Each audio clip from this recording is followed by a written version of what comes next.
Daily Mail کی خبر جھوٹی ہے تو شہباز شریف مجھ پر کیس کریں، شہزاد اکبر کا چیلنج۔ برطانوی اخبار میں خبر لگوانا شہزاد اکبر کا کارنامہ ہے، سابق وزیر اعظم شاہد خاقان عباسی کا الزام۔ نیب کا ناجائز اثاثوں کے الزام میں میاں شہباز شریف کی جائیداد منجمد کرنے کا فیصلہ۔ ایف بی آر نے مریم نواز پر 12 لاکھ روپے سے زائد ٹیکس عائد کر دیا۔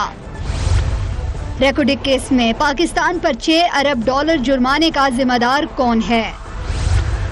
پوچھیں گے تحریک انصاف کے رہنما ہمایوں اختر سے، مسلم لیگ نون کے رہنما ڈاکٹر طارق فضل چودھری سے اور ماہر معاشیات ڈاکٹر فاروق سلیم سے۔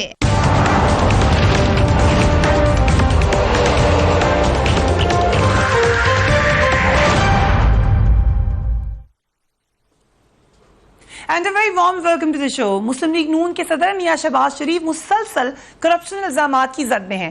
اس بار الزام برطانوی اخبار ڈیلی میل کی جانب سے آیا ہے۔ برطانوی صحافی ڈیوڈ روز نے دعویٰ کیا ہے کہ میاں شہباز شریف نے زلزلہ متاثرین کی امداد میں سے رقم چوری کر کے شریف خاندان کے اکاؤنٹ میں بھیجی۔ رپورٹ کے مطابق یہ بھی کہہ رہے ہیں کہ جو سابق ڈائریکٹر ہیں، رپورٹ کے مطابق جو کہ سابق ڈائریکٹر ہیں اکرم نوید، ان کی فائنینس اکرام نوید نے گزشتہ نومبر میں اپنا جرم قبول کرتے ہوئے تسلیم کیا تھا کہ پاکستان نے برطانیہ سے زلزلہ متاثرین کے مدد کے لیے 15 لاکھ پاؤنڈز وصول کیے، جس میں سے 10 لاکھ پاؤنڈ شہباز شریف کے داماد علی عمران کو دیے گئے۔ یہ رقم پہلے برمنگھم بھجوائی گئی اور اس کے بعد اسے شریف خاندان کے اکاؤنٹس میں ڈالا گیا۔ ڈیلی میل کے مطابق شریف خاندان کی دولت سال 2003 میں صرف 3000 پاؤنڈ تھی، جو بڑھ کر 2018 میں 20 کروڑ پاؤنڈ تک پہنچ گئی۔ مسلم لیگ نون نے اس الزام کی سختی سے تردید کی ہے۔ میاں شہباز شریف نے یہ اعلان کر دیا ہے کہ وہ برطانیہ کے خلاف قانونی کارروائی کا اعلان کریں گے۔ انہوں نے اپنی ٹویٹ میں کہا ہے کہ ڈیلی میل کے خلاف قانونی چارہ جوئی کرنے کا فیصلہ کر لیا ہے۔ خود ساختہ اور گمراہ کن خبر عمران خان اور شہزاد اکبر کے ایما پر چھاپی گئی، ہم ان دونوں حضرات کے خلاف بھی قانونی چارہ جوئی کریں گے۔ ویسے عمران خان صاحب، آپ کو ابھی میری جانب سے کیے گئے 3 ایسے دعووں کا پہلے بھی جواب دینا ہے۔ ہمیں یاد ہے 1 سال قبل ڈیلی میل میں صحافی ڈیوڈ روز نے شریف خاندان کے خلاف ایک اور سٹوری بھی کی تھی۔ پینٹ ہاؤس پائرٹس کے نام سے ایک سٹوری شائع کی گئی تھی، جس میں کرپشن کے سنگین الزامات اس وقت بھی لگائے گئے تھے، لیکن شریف خاندان نے بحری قزاق کا لقب ملنے کے باوجود ان کے خلاف کوئی قانونی کارروائی نہیں کی تھی۔ لیکن اب شہباز شریف کا کہنا ہے کہ وہ برطانیہ میں قانونی کارروائی کریں گے۔ وہاں پہ یقیناً جو قانون ہے برطانیہ میں آپ کو بتا سکتی ہوں، وہ ایسا ہے کہ پھر آپ اخبار بھی بند کروا سکتے ہیں، آپ رپورٹر کو ہرجانہ بھی کر سکتے ہیں، اور شدید مشکلات کا سامنا ہو سکتا ہے، کیونکہ برطانیہ میں یقیناً لائبل کے قوانین کافی زیادہ سخت ہیں۔ اس کا اندازہ شاید شہزاد اکبر صاحب کو بھی ہے، انہوں نے کیا کہا، لیٹس واچ ہے۔ اسٹیٹ بینک آف پاکستان کے ساتھ ایک کام کرتا ہے ادارہ فائنینشیل مانیٹرنگ یونٹ، وہاں سے اس کیس کا آغاز ہوا۔ سسپیشیس ٹرانزیکشن میں بڑی اماؤنٹ میں باہر سے آئی ہوئی رقم دکھائی گئی۔ اس رقم کی جب چھان بین کی جاتی ہے تو تقریباً 200 سے زائد ریمیٹنسز، فورن ریمیٹنسز خاندان کے مختلف لوگوں کے اکاؤنٹس میں آتی ہیں، جو بڑی اماؤنٹ کی ریمیٹنسز ہیں۔ ان کے 95% اثاثے انہی ٹیٹیوں سے بنے ہیں۔ یہ تمام کی تمام فیک ٹیٹیز ہیں، یہ ثابت ہو چکا ہے۔ 3 ماہ لاہور ہائی کورٹ کے سامنے پری اریسٹ بیل ہوتی رہی، ایک ڈاکومنٹ، ایک دستاویز دکھایا گیا، تو اس کے بعد ان کی پری اریسٹ بیل کینسل ہوئی۔ اسی طرح سے سلیمان شہباز صاحب کے تمام اثاثے جو انہوں نے ظاہر کیے، وہ سب کے سب 99% انہی فیک ریمیٹنسز سے بنے ہوئے ہیں۔ I'm very honored to announce کہ ہمارے ساتھ ڈیوڈ روز موجود ہیں، برطانیہ سے ہمیں جوائن کرے ہیں، اس سٹوری کے آتھر ہیں۔ Thank you so much, Mr. David Rose, for joining us. My pleasure. So yes, you've created a huge storm in Pakistan. I was following you on Twitter. You are quite aware of what kind of storm has come to Pakistan. Were you expecting of this reaction when you published the story? To be honest, no, because I published this story, which I know you referred to just now, last year, Penthouse Pirates, and that was a well-read story. It had thousands and thousands of shares on social media, but it didn't cause as much reaction as this. So I was slightly surprised, yeah. Yes, we just mentioned that story. So there are two parts of your story as far as I can see. One part is about a lot of unaccounted or mysterious money coming in mysterious accounts from England to Pakistan, which you mentioned in the later part of your story. But then you relate this to DFID, and I think that is the reason of the main storm. So you're 100% sure that this discrepancy in the accounts could be related to DFID, or is this an assumption, or you're sure about that? Okay, so most of the story concerns money laundering. There is now a great deal of evidence that has been gathered by investigators about money laundering by members of Shahbaz Sharif's family. And the long and detailed report, which I have about this, an investigation report, gives much detail, and it's documented in really with bank records, with all kinds of other documentation. And I've also interviewed witnesses who played a part in this. Now, I gave one example of the methods they used, which accounted for around £21 million, which is what, is that 200 crore rupees, 20 crore rupees? I'm always confused. A lot of money anyway, £21 million, $26 million. Now, this is money that came into their accounts from fake investors. So somebody would supposedly be investing in, say, Hamza Shahbaz Sharif's bank account. He would be signing papers saying that this person was investing in his business. It turned out when they tracked who this person was that they were a poor poppadom seller in a remote village, and there are a number of examples of people whose identities were used without their knowledge to facilitate this money laundering, much of which was carried out via the United Kingdom. So that's only one of about 5 different methods that they were allegedly using. They were also having fake loans into companies.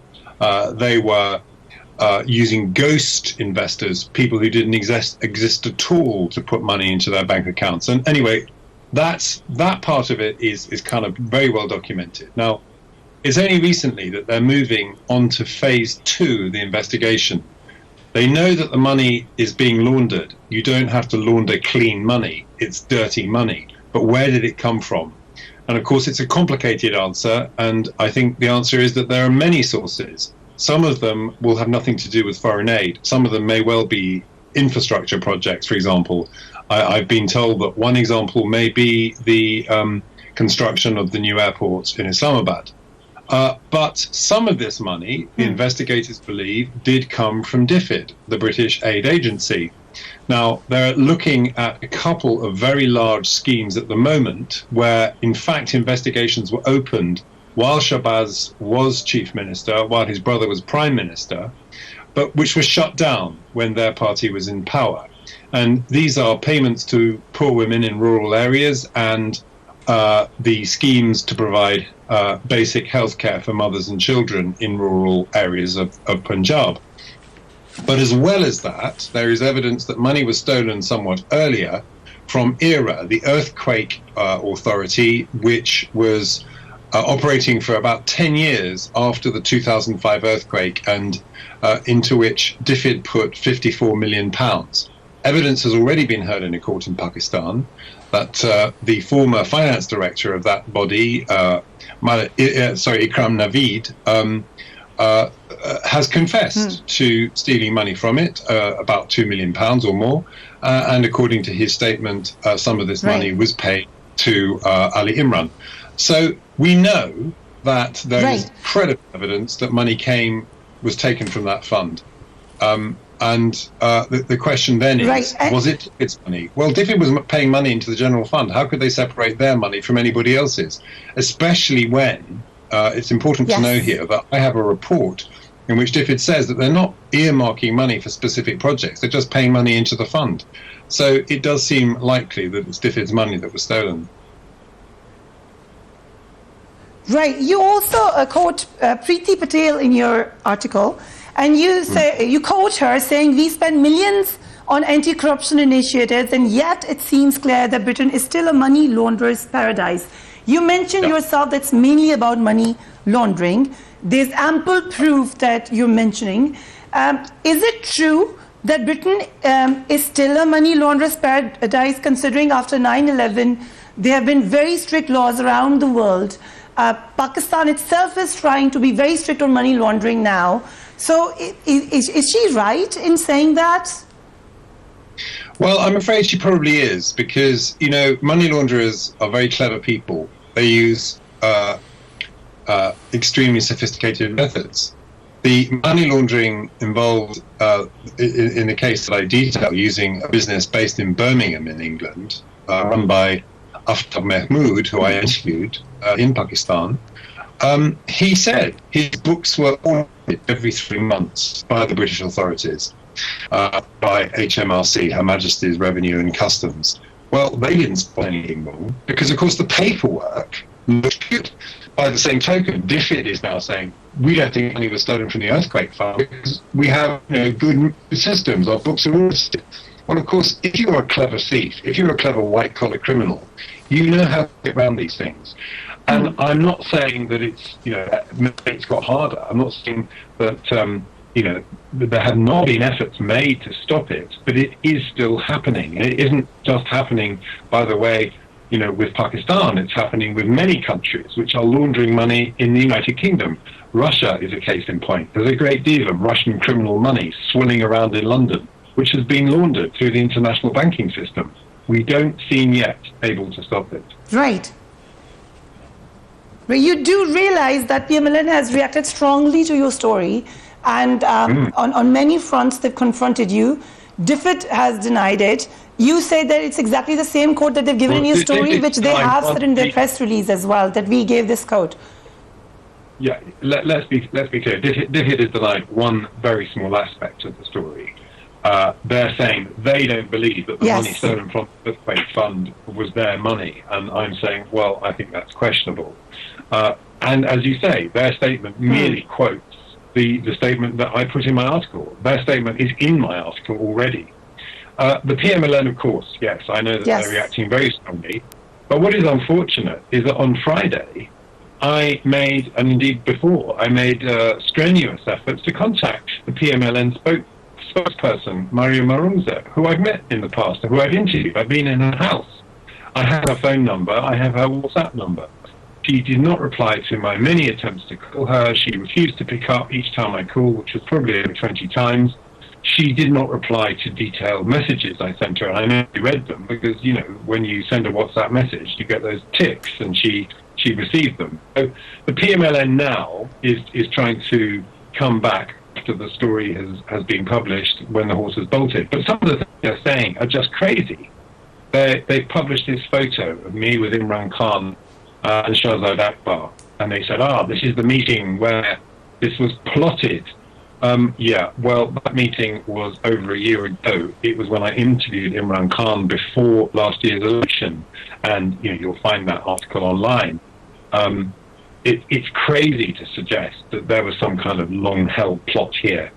This was a piece of journalism done in the ordinary way. And by the way, the most offensive suggestion of all, I'm not suggesting this has the official PMLN signature on it, but lots of people have been tweeting that I've received money for publishing this article. Well, this is an outrageous lie, as I'm sure you... Yes, you may have learned a new word called lifafa. Did you by any chance learn this Urdu word lifafa, which means envelope, because this is what they blame all journalists in Pakistan. I mean, not just PMLN. Most of the political parties accuse journalists of taking lifafas or money. So I can understand you're in a very difficult position. And thank you so much for joining us from there, Mr. Deodos. Thank you so much. And thank you so much for being so patient and listening to جو اس میں جیسا میں نے کہا money laundering ایک الگ issue ہے اور اس میں ڈفٹ شامل تھی کہ نہیں جو منی لانڈرنگ کی ایویڈنس ہے جو آپ نے پڑھی ہو یا بھی وہ بتا بھی رہے تھے how damaging is that extremely damaging میں جب سے یہ خبر نکلی ہے اور میرا بالکل یہی ویو تھا کہ ڈیفٹ تو اس کا ایک بہت چھوٹا سا حصہ ہے ایکچوئل یہ جو سٹوری ہے یہ اس کو پی ایم ایل این نے زیادہ ڈیفٹ سینٹرڈ کر دیا اور انہوں نے کہا کہ ڈیفٹ نے اس کو ریبٹ کر دیا تو اب مسئلہ کوئی نہیں ہے, وہ ساری سٹوری غلط ہے. But that's not true. The story is about Aftab Mahmood, the story is about Shahid Rafiq, the story is about پاپڑ بیچنے والا آدمی جس کے نام پہ جعلی اکاؤنٹ کھلتے تھے, ایک آدمی جو کہ پرانے نوٹ لے کے نئے نوٹ بیچا کرتا تھا. یہ سٹوری ان 4 اور ہزاروں اور کردار ہوں گے.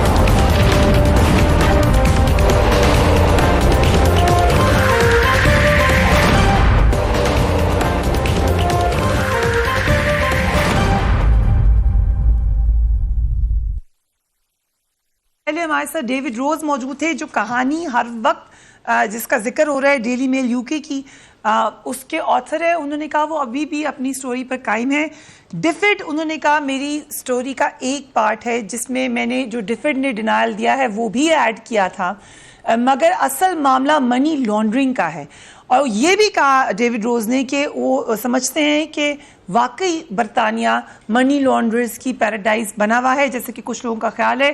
ہی سیڈ کہ انہیں افسوس ہے مگر لگتا ہے کہ یہ بات حقیقت ہے. ڈاکٹر صاحب آپ بتائیے گا, ابھی جس سے کہ وقفے سے پہلے یہ بات ہوئی کہ defeat is a part of it, do you think اس میں اور کافی سارے ایسے سوالات ہیں جن کے جوابات دینے چاہیے, یا پی ایم ایل این جو کہتی ہے کہ ساری انویسٹیگیشن تو انہی لوگوں کی استعمال ہوئی ہے اور صرف ہمارے خلاف انہوں نے ایک کیس بنایا؟ دیکھیے فریہ, جب ایسی خبر چھپتی ہے تو 3 چیزیں آپ کو دیکھنی پڑتی ہیں. پہلا تو یہ کہ کس اخبار میں چھپی. جو نمبر 1 اخبار ہے برطانیہ کا وہ سن ہے سرکولیشن کے حوالے سے, اور یہ جو ڈیلی میل ہے یہ نمبر 2 پہ آتا ہے. تقریباً 14 لاکھ کی سرکولیشن ہے اس کی روزانہ کی. پھر دیکھنا یہ ہے کہ لکھنے والا کون ہے. اب لکھنے والے جو صاحب ہیں یہ آکسفورڈ میں پڑھتے رہے ہیں, پھر یہ بی بی سی کے ریسرچر بھی رہے ہیں, اور کوئی آدھا درجن کے لگ بھگ کتابیں لکھ چکے ہیں. پھر تیسری چیز آپ نے دیکھنی ہے کہ جس ملک میں یہ خبر چھپ رہی ہے اس کے قوانین کیا کہتے ہیں, کتنے سخت ہیں. تو یہ تینوں چیزیں پوائنٹ یہ کرتی ہیں کہ وہاں پہ آپ نے جیسے کہا کہ قوانین بڑے سخت ہیں. اگر کسی کو ڈیفیم کیا جاتا ہے تو وہاں پہ قوانین اور اس کے خلاف آپ کو پینلٹیز جو ہیں وہ عدالتوں سے بڑی جلدی مل سکتی ہیں. تو یہاں پہ اخبار 2 نمبر کا ہے, ریپوٹیشن اتنی اچھی نہیں ہے جتنی سن کی ہے. لکھنے والا جو ہے وہ بڑا نون ہے. پھر جو 3-4 آپ نے ایک کا ذکر کیا penthouse pirates, I think they're the same group also, لیکن ان کا وہ بھی ایک ہی ہے, ٹیبلوئڈ ہے, both tabloids. دیکھیے آپ نے پینٹ ہاؤس پائریٹس کا ذکر کر دیا, اس میں 3 اور چیزیں بھی آئی ہیں. آپ کو یاد ہوگا کہ پاکستان ٹو پارک لین جو بی بی سی نے خود پروڈیوس کی تھی, اور اس کے فوراً بعد کہا گیا تھا کہ ہم ان کے خلاف مقدمہ کریں گے, وہ نہیں ہوا.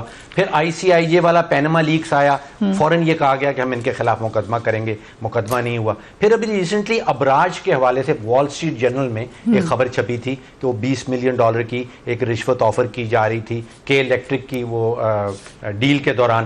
وہاں پہ بھی یہ کہا گیا کہ ہم اس کے خلاف مقدمہ کریں گے, وہ مقدمہ بھی نہیں ہوا. تو منی لانڈرنگ تو میرا خیال ہے یہ کلیئرلی واضح طور پہ اسٹیبلش کر رہے ہیں کہ منی لانڈرنگ ہو رہی ہے, جعلی اکاؤنٹ جو ہیں وہ کھلے ہوئے ہیں. اب وہ پیسے کی اوریجن کہاں ہے, کہاں سے آ رہا ہے وہ ایکچولی پیسہ, وہ شاید ایک مفروضے کے اوپر بیسڈ ہے کہ وہ ڈیفٹ سے آ رہا ہے یا اس کا کچھ حصہ ڈیفٹ سے آ رہا ہے. تو پہلی 2 چیزیں تو بالکل واضح ہیں, منی لانڈرنگ ہو رہی ہے, اور دوسری چیز یہ کہ جعلی اکاؤنٹس کھولے جا رہے ہیں اور وہ آپریٹ بھی ہو رہے تھے. پیسہ کہاں سے آ رہا ہے, اس کی اوریجن کیا ہے, وہ اس آرٹیکل میں واضح طور پہ ثابت نہیں کیا. بٹ کیوں آلریڈی پارلیمنٹ میں آواز اٹھائی جا رہی ہے کہ it's taxpayers money and in England you are accountable for every penny. So already parliament میں آواز اٹھا رہے ہیں. اس آرٹیکل کے بعد انویسٹیگیشن وہاں پہ بھی شروع ہو سکتی ہے کوئی برطانیہ کے اندر؟ جی برطانیہ کے اندر. دیکھیے ان کا ڈیفٹ کا ایک ریگولر پروسیجر ہوتا ہے, یہ پوسٹ پروگرام ایویلیویشن کرتے ہیں, پوسٹ پروگرام ان کا امپیکٹ ہوتا ہے. پھر ان کے انسپیکٹرز ہوتے ہیں جو آ کے چیک کرتے ہیں, ان کے اکاؤنٹس چیک کرتے ہیں کہ واقعی وہ پیسہ. اس میں کوئی شک کی بات نہیں ہے کہ یو ایس ایڈ والے ہوں, ڈیفٹ والے ہوں, جائکا والے ہوں, ان کے پروگرامز میں سے پیسے لیک ہوتے ہیں. ابھی جو افغانستان میں ان کا یو ایس ایڈ کا پروگرام چل رہا ہے اس میں تو بے تحاشا لیکیجز ہو رہی ہیں. تو لیکیجز ہوتی ہیں, ڈیفٹ میں بھی ضرور ہوتی ہوں گی, چاہے وہ پکڑی جاتی ہیں یا نہیں از another story. ڈاکٹر طارق فضل چودھری ہمارے پروگرام میں انوائٹڈ ہیں لیکن وہ ابھی تک پہنچ نہیں سک رہے ہیں. Let me clarify this to my viewers in case you are wondering کہ پی ایم ایل این کا پوائنٹ آف ویو کیوں نہیں ہے. پروڈیوسر صاحب سے میں کہوں گی کہ ان کو فون پہ لے لیں اگر وہ ابھی تک پہنچ نہیں سکے, سو ان کا پوائنٹ آف ویو ضرور آئے. So I will come back to you sir. اس میں ایک دو باتیں جو پی ایم ایل این کو اعتراض ہے, مثلاً جو ان کا لنک ہے وہ بار بار کوٹ کریں شہزاد اکبر صاحب کو جو رپورٹر ہیں. سیکنڈلی ان کو موقع ملا ہی ایک لاہور سٹی جیل میں جو آپ ذکر بھی کریں ہیں بار بار, اور انٹرویو کرنے کا موقع ملا, تو آبویسلی اس میں آپ کی گورنمنٹ نے ہیلپ تو کی ہوگی ان کی. نہیں, اگر ایک رپورٹر آ کے, ہمارا جو ویو ہے کہ جو انڈر ٹرائل لوگ ہیں, جو کابینہ میں ایک ڈسکشن بھی ہوئی ہے, وہ ٹی وی پہ انٹرویوز نہ دیں, اپنے ٹرائل کے بارے میں نہ دیں نا جی. یہ تو ایک ٹوٹلی سیپریٹ منی لانڈرنگ کی انویسٹیگیشن ہے شریفز کی, اور جس کی خبر اب لنڈن چھاپ رہا ہے, کیونکہ اس میں ایک لنڈن لنک بھی ہے, یو کے لنک ہے اس میں. برمنگھم میں یہ آفتاب محمود صاحب از اے یو کے سٹیزن, اوکے, یہ اس منی لانڈرنگ میں ایک میجر کردار تھے. یہ اب پاکستان میں اریسٹڈ ہیں, تو اس نے یہ سٹوری بنا رہا ہے, اس نے اجازت مانگی ہوگی, تو اس میں اجازت دینے میں کیا حرج ہے؟ اس میں کون سی ایسی بڑی بات ہوگی؟ اور شہزاد اکبر صاحب سے اگر کوئی ایک اوریجن جس سٹوری کا لندن میں ہو رہا ہے, انگلینڈ میں ہو رہا ہے, وہ ایک رپورٹر آ کے اور ایک برٹش اخبار کا جو کہ برٹش جورسٹکشن میں برٹش لاز اس پہ اپلائی کرتے ہیں, وہ آ کے اگر انٹرویو کرتا ہے, تو اس میں کون سی ایسی بڑی بات ہوگی؟ میں پی ایم ایل این کو کہتا ہوں جی, اگر وہ اتنے کانفیڈنٹ ہیں, تو جیسے فاروق نے کہا کہ یہ پینٹ ہاؤس پیرٹس کی سٹوری چھپ چکی ہے, کوئی سو نہیں کیا گیا. یہ ابراج میں امریکہ کا اخبار میں خبر چھپی ہے, کوئی سو نہیں کیا. یہ ایون پیناما پیپرز جس کی وجہ سے ان کو اتنا نقصان اٹھانا پڑا ہے, وہ ICIJ تو تھی, اس کو بھی سو نہیں کیا انہوں نے. پاناما پیپرز کوئی سو نہیں کیا. میں نے سنا ہے BBC کو انہوں نے سو نہیں کیا, مجھے کوئی کہہ رہا تھا کہ الجزیرہ کا بھی کوئی خبر ہے اس کو سو نہیں کیا. تو I would like to ask them. Shahzad Akbar نے کہا ہے, دونوں ڈیوڈ روز اور شہزاد اکبر نے ویلکم کیا ہے کہ شہباز شریف صاحب جائیں اور سو کریں, تاکہ ہم سارا ایویڈنس سامنے پیش کریں. رائٹ, سو ویلکم کیا ہونے کے سو کریں. وی ول ٹاک اباؤٹ دس, اور تھوڑا سا اکانومی کی صورتحال پہ بھی رائٹ آفٹر بریک.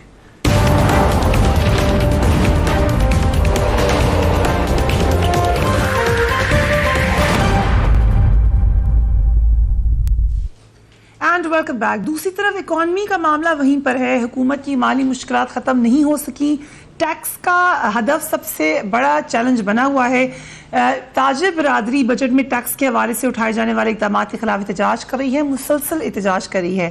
2 روز قبل اس حوالے سے ملک بھر میں ہڑتال کی گئی, جس میں ملا جلا رجحان دیکھنے میں آیا, لیکن شکایت سب کو ہی ہے. حکومت بھی پیچھے ہٹنے کو تیار نہیں ہے. پاکستان کی معاشی الجھنیں بڑھتی چلی جا رہی ہیں, مہنگائی شدید سے شدید تر ہوتی چلی جا رہی ہے, اور لگ نہیں رہا کہ شاید لوگ بڑی دیر تک اس کو سسٹین کر سکیں گے. ڈاکٹر طارق فضل چودھری, آپ سوشل میڈیا پہ دیگر جگہوں پہ آپ لوگ آوازیں اٹھاتے ہیں, لیکن جو اب تاجر برادری کا احتجاج بھی ہے اس میں پی ٹی آئی نے یہ بھی کہا کہ شاید آپ لوگ بھی اس کو سپورٹ کر رہے ہیں, لیکن کیا معاشی پالیسی کی درست ٹھیک ہو سکے گی؟ کیونکہ ٹیکسیشن تو ضروری ہے. دیکھیے, معاشی جو صورتحال ہے ملک کی, اس کے لیے سب سے پہلے جو تجربہ پاکستان تحریک انصاف نے کیا, اسد عمر صاحب کی شکل میں بدقسمتی سے وہ ناکام ہوا. میں نے بدقسمتی کا لفظ اس لیے استعمال کیا کہ اسد عمر کی جو ناکامی ہے وہ ہم اسے صرف پاکستان تحریک انصاف کی ناکامی نہیں سمجھتے, ہم سمجھتے ہیں کہ ملک اس سے کمزور ہو رہا ہے. معیشت پاکستان کی یہ خراب کر رہے ہیں, کوئی اپنے گھر کی معیشت کو خراب نہیں کر رہے, جس کی وجہ سے ظاہر ہے اپوزیشن کو کنسرنز ہیں. اور اگر حکومت اپنا یہ رویہ جو کہ انتہائی غیر سنجیدگی کا ہے اسے درست نہیں کرے گی تو یہ معاملات آگے جا کے مزید پیچیدہ ہوں گے. ابھی جیسے آپ نے تاجروں کی ہڑتال کی بات کی, بھائی آپ بیٹھ کے ان کے مسائل سنیں. عمران خان صاحب یہاں سے تشریف لے گئے کراچی, اور وہاں پہ تاجروں کی ان سے میٹنگ ہوتی ہے. اب تاجروں کے آپ سوالات سنیں اور عمران خان صاحب کے جوابات سنیں. وہ اپنے مسائل ان کو آگاہ کر رہے ہیں, اور وہ کہہ رہے ہیں جناب کہ میں اپوزیشن کو جیلوں میں ڈالوں گا. وہ انہیں بتا رہے ہیں کہ ہماری فیکٹریاں بند ہو رہی ہیں. وہ کہتے ہیں کہ میں تو مونچھوں میں روڑوں گا.